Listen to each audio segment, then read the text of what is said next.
We are back with another IP battle from season 16, episode 3 of Shark Tank.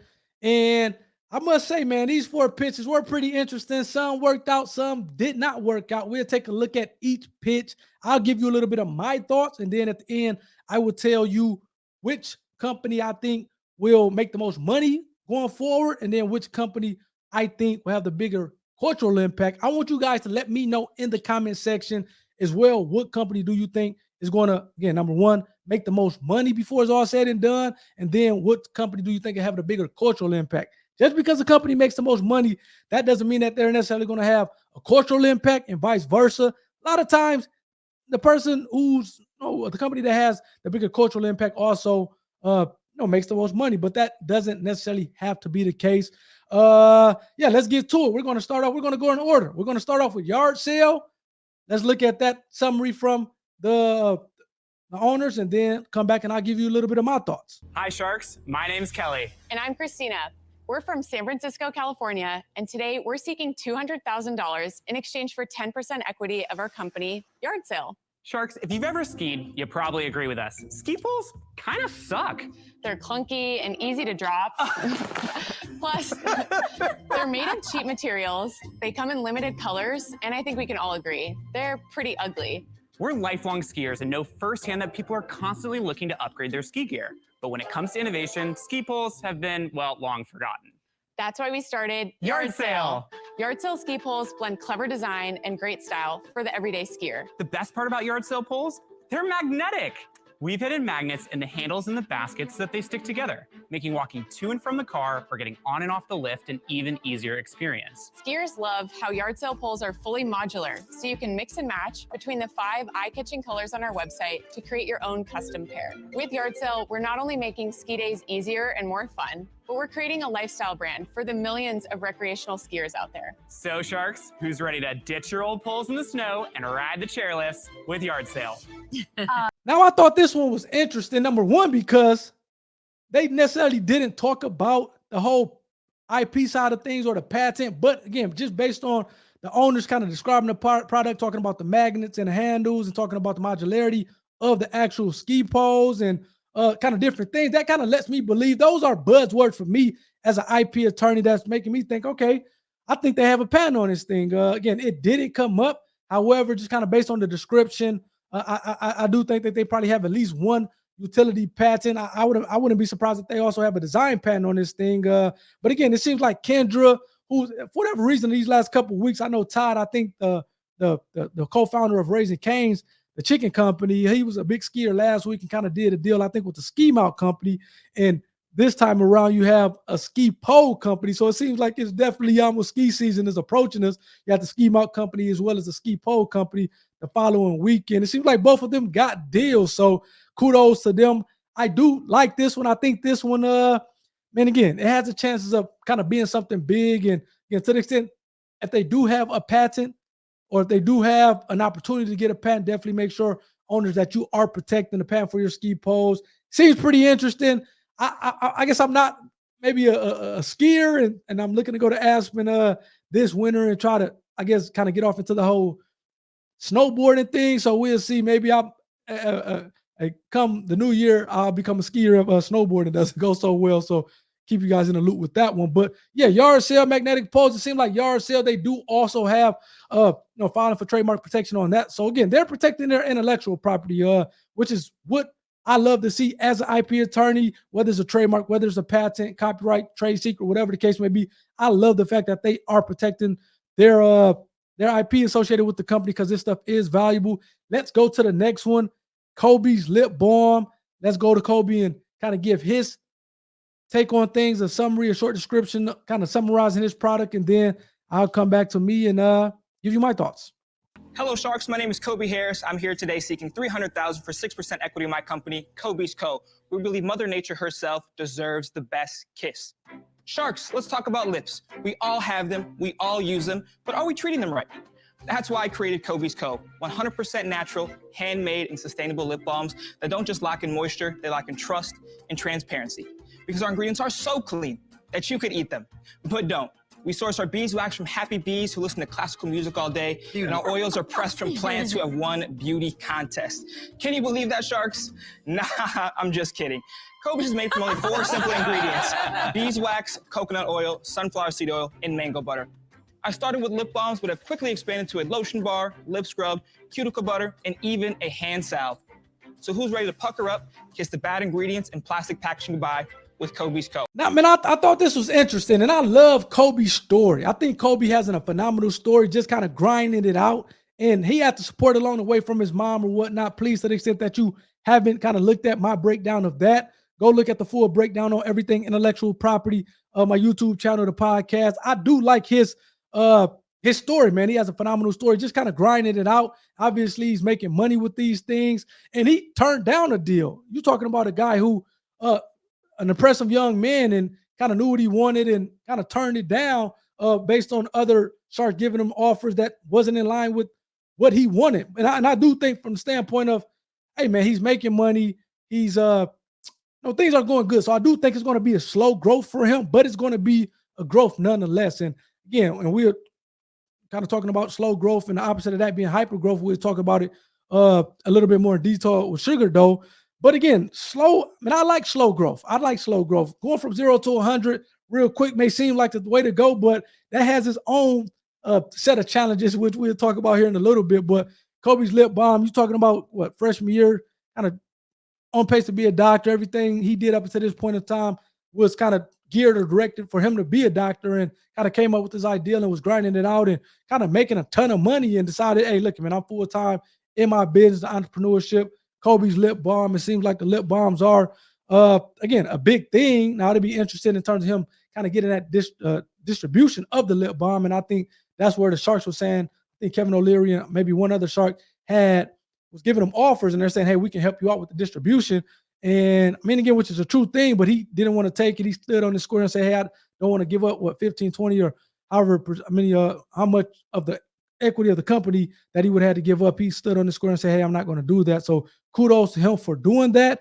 Yeah, I think Kobe's lip balm definitely is going to be something going forward. Again, it may be a little bit of a slow growth, but I definitely like the direction it's going in. And I think the kid is impressive. I'm definitely trying to get him on the podcast and interview him because I thought his story was crazy. So let's go to Sugar Dough, the hair removal wax, and then I'll kind of give you my thoughts. So let's go here, and Aaliyah, she's going to give her description of kind of what the product is, and then I'll come back and give you my thoughts.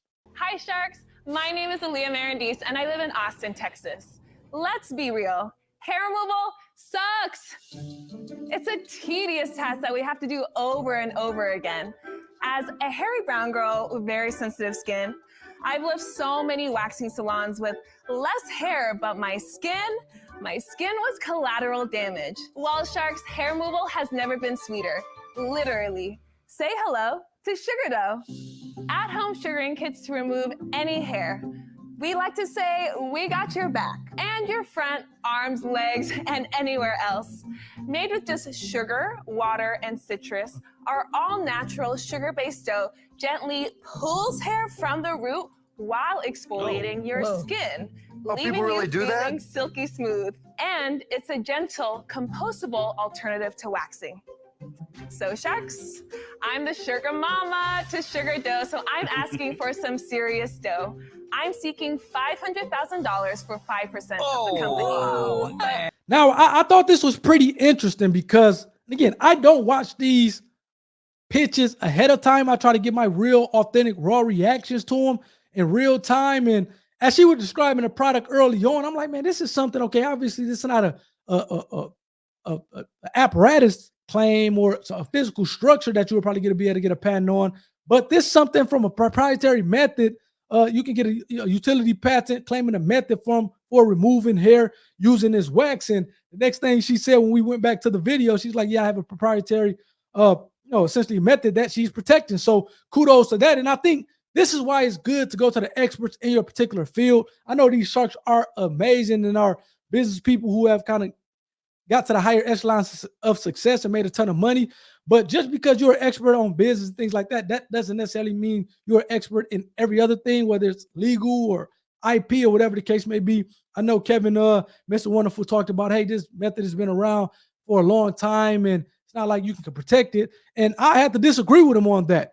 As we say in intellectual property sphere, it's nothing new under the sun. And just because something it has been around for a long time, if you can add something to it to change it, make it new, make it nothing obvious, you can get protection on that thing. That's where there's a utility patent, a design patent, and that's kind of further breaking down that utility patent aspect of it. You can get a patent on the actual process, a patent on the actual structure, the physical structure, the apparatus of it, a patent on a system. So it's a lot of different ways that you can go as it relates to a utility patent. And it seems like she has it on at least a utility patent on the hair removal process. So again, kudos to her for getting her IP protected on that. Now, as far as using a product, it's interesting. And I think she was one of the ones who unfortunately didn't get it. I think the only one who didn't get an offer, I know Yard Sale, they did a deal with Kendra and Kobe's Lip Balm. He had a couple offers, but did not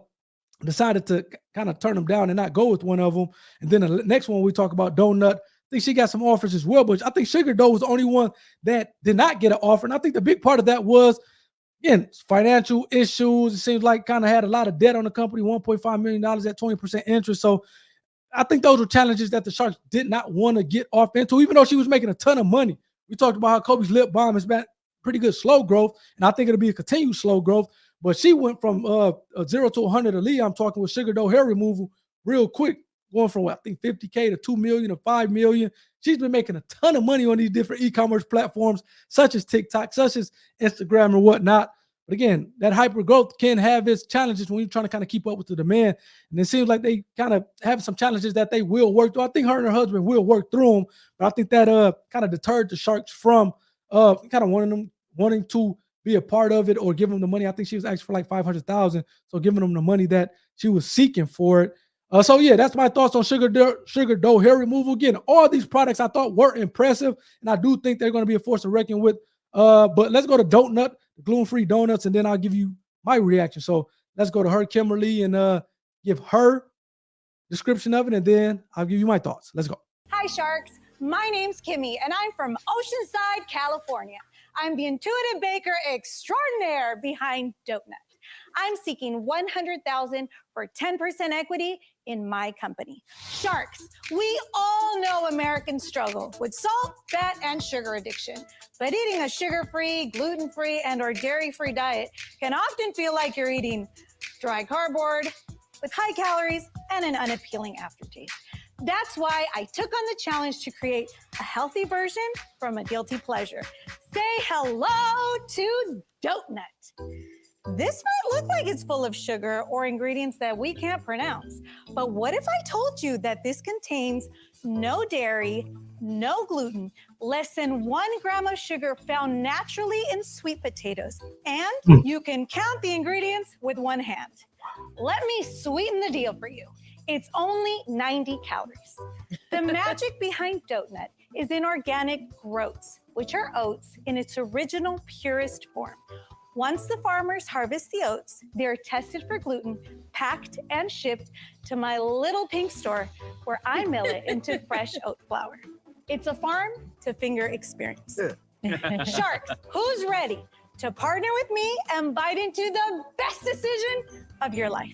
I actually like the Donut. She has a lot of different good things going for her, I think. Obviously, she has a registered trademark on Donut, which I love to see. It seems like another phrase, the healthy, never tasted so guilty. I'm not sure what she's doing with that, but I love for her to protect that because I think that can be a good phrase for her to use going forward.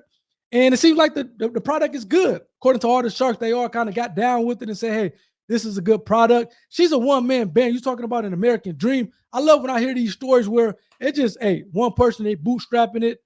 We're going to make something happen. She was able to get to $350,000 in sales in a couple of years. That doesn't sound like a lot, but you try to open a company and do $350,000 in sales a couple of years later, it's going to be a lot tougher than you thought. And the fact that she got a deal with not just one Shark, but two Sharks with Lori as well as Mark Cuban. And I think those were good Sharks. For whatever reason, I think Lori with these type of products, she's just a killer in my opinion. And then I think Mark, from his strategic standpoint, whether it's the Cavs, I keep saying the Cavs, but the Mavericks or these different sports arenas, sports franchises. I just think of this as like an Aunt Annie's with like the pretzels, the cinnamon pretzels. You see them in like the malls, or maybe start to see them in like airports or arenas, sporting arenas. I think this can have that type of effect, kind of building out that team around Kimberly. And next thing you know, she's going from one store to she has 100 plus stores. I can see that being a real thing, man. And the fact that she got to deal with, I think, two people that can add value to her and her company.